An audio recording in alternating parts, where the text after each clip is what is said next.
Hey everybody, welcome back to the channel. And today we're getting into another, there's a topic in regards to finances, but in regards to research topics, in regards to perspective from men and women. This is one of the perspectives from women.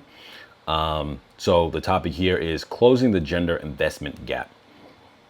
So don't mind, I'm going to read some stuff from my notes. And as always, at the end of it, I'm going to show you how this kind of comes back to some aspects or how it relates also with the relationship dating market as well, in terms of how it affects these things. But so though women are good at saving, they tend to take less investment risk compared to men. And this is, like I said, a topic of that women have speaking about as far as trending topics for women. It says this creates an issue when women live longer than men because cash in the bank does not compound at the rate of inflation. So, down the line, though they might be good at saving, but if they just do kind of if women do the whole putting my money in the bank, and if you live longer than the men, and this could be whether you're married and you just you guys become grandparent age and you just outlive them, even though at that point I think that better financial choices should have been done on the part of both as a team. But if you are single, then it becomes a thing where it's like learning to invest better and being able to make sure that though you might live a longer life, you are taken care of for that time frame. So it says the key discussion points: overcoming financial risk anxiety and dismantling the cultural conditioning that tells women to be cautious rather than growth orientated with money. So instead of being, like, as they say, like worrying about the risks, and sometimes maybe women are taught to, I didn't really notice, but it's saying here from the discussion that I guess some women are taught to kind of be less risky for the sake of, and I could see this where if they are single with children, especially, then it would be more of a thing like, don't do something risky because if things fall apart, the kids are at risk as well. And some of the actionable angles, or at least the resolve as far as the way it's painted, is transitioning from passive saving to automated strategic investing in index funds, ETFs, and retirement accounts early in adulthood. ETFs, I was looking for that word in my last video and I couldn't remember it. But so essentially more active retirement type of accounts, which we spoke about on the channel before in the past. Things like investing in, as they said here, index funds, ETFs, different stock options and stuff like that, portfolios that will speed up or give you a better return, say something like somewhere between 14%, 20 something percent, 25%. Now with the age of digital and the internet, there are a lot of tech companies and tech type of portfolios that are increasing dramatically right now because this is the era that we're in where everything is tech based. So, excuse me, that being an option rather than just throwing things at a savings account. Now, I want to bring up the point of, and this is where I bring it back to the family dynamic of things. But first, I just want to say, before I get to that, I'm just going to say this is a issue that a lot of them are fearful of, and I really do think that this is definitely something, like I said, more so in the single world now, that this is the thing, because I think in the past, during the age of grandparents' age, in dynamics, most of the time you had it where the grandpa, and I'm just saying that from the perspective of his age wise, but obviously he is not in himself titled a grandpa. Is just in relation to his wife, they don't look at each other as, hey, your grandpa, your grandma. You get what I'm saying? But for the purpose of not being confused,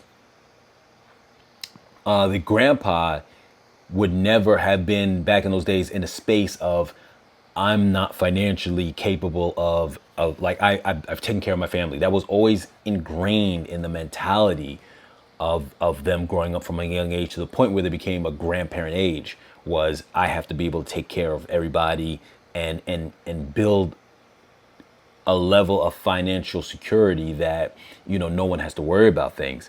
And so now that we have less couples growing to grandparent age together, that is a topic that I think more women are, like I said, this is a topic that is women are discussing on. And I think the reason why is because when you have less couples at that age, is now they have to worry about that burden more than that falling on the weight of the man. And a lot of people don't realize that there's a lot that would go when it comes to modern dating and couples and this and that. A lot of people don't realize the weight that went on the grandparent, the grandfathers.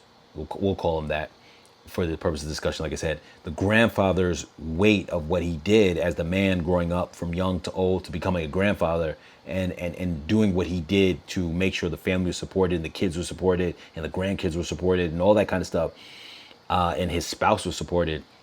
I think a lot of that fades away in terms of thinking that that was something that was very what's the word I'm looking for? Didn't have any weight to it. Wasn't very tangible, and it would just be assumed that okay, like the woman will just can take on that role. And it's not a problem. And a lot of people would say, you'd hear sometimes people say things like, "Well, back in the days when people were together, grandparents did." I would hear sometimes women say, and like I said, this is coming from the perspective of women as an issue, so I'm addressing it from that perspective for what women say. They would sometimes say things like, well, women weren't happy back then. And that's not to say men were happy either. But there was a duty that they had. And I think that if someone went back to ask both men and women back then, were you happy? I think you'd find both would say, nothing's perfect, but I enjoy the duty that I have to my family, and it feels honorable. It feels like an accomplishment. Because nowadays, I feel a lot of people talk on it from the perspective of not knowing how those people were, how the grandparents were, and just assume, at least I hear from women, they'll say that, yeah, women weren't happy back then. But I don't think you really know that, because now this type of thing that you deal with is, what's going to happen down the line. Am I going to be able to take care of myself? Is something that grandparents never had to worry about back then. I know a lot of grandparents where the grandma, if the grandpa died early, the grandma was taken care of long after the point that he passed away, because he put things in place where she never had to worry ever again. And I've seen a lot of that. I've seen that in my grandparent generation above me, and a lot of people who were in that generation, not even just to say mine, but others. And you saw that. This is something that now, where you'll find that a grandma back then probably would have said, for all the negative things I've had to deal with my partner, and same vice versa. The grandpa would have probably said I had to deal with negative things from, from grandma as well. But they both would have probably said the benefits outweigh the negatives. And I feel honored that I was able to do what I had to do for my family on the grandpa's end and on the grandma's end, as far as nurturing, being there for the family, regardless of whatever little things you had to go through. So I say that to the perspective of that this was one of those benefits. So this being a question that women bring up as a issue of how will I survive financially down the line, was something that used to be taken care of when you had that financial dynamic. That family dynamic, where these things were taken care of. So really, the solution is becoming more better at diving into that space of risk. But I think part of what holds that back is the fact, as I mentioned before, if you are a single parent and you don't have the father of your children in that space, even if you're not together, but helping you take care of the kids and this and that, it will leave you to not want to take risks, because you know that the risk, if it fails, is not just on you, it's affecting the kids. And the only thing I can say to that is find, really, you can either lean on the father of children or try to lean on family. So that way that risk is a little easier, that if something goes wrong, there'll be help. But definitely investing in those things really is not really a risk, to be honest with you. If you're investing in the steady long-term ones, we've mentioned that in the channel before in the past. There's a lot of steady portfolios you can get into, index funds, ETFs, and other different things that are so steady. They're the same thing that your 401k or your retirement plan for work invest in. That's how you end up having enough money in those type of accounts to even sustain, because they are high reward with low risk.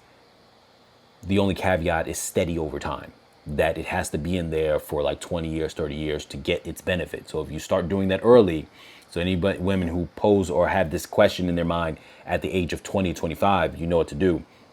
The problem is, and this could pertain to men as well, what I'm about to say is a lot of people don't want to face the reality of things early on. And then it's only when they're in that hot seat that they go, what do I do now? I'm 45. What am I going to do for financial retirement now? That is the problem. You can't wait that long. And the answer also is not looking to use anybody else or get over on a lot of people, because a lot of people do that nowadays. Anyone who's not financially well off, whether it's a man or woman, when you're not financially off, you're looking to use people in your later point in life. And that is something you don't want to do, because though you might feel like it solves things at first, it actually has a penalty later on that can hurt you greatly, whether it's that your kids end up hating you because you had to hurt the other person you were with to get there, or that you had to use people. And now, like, if those things blow up in your face, maybe it backfires and now you don't have some kind of stability for your kids later on. And it could just end up causing a lot of problems. So don't be one of those people who go down that route. Any of you guys have any questions or thoughts, post them down in the comments down below so we can get these discussions going. And as always, you guys, like, share, comment, subscribe, and I'll catch you guys in the next video.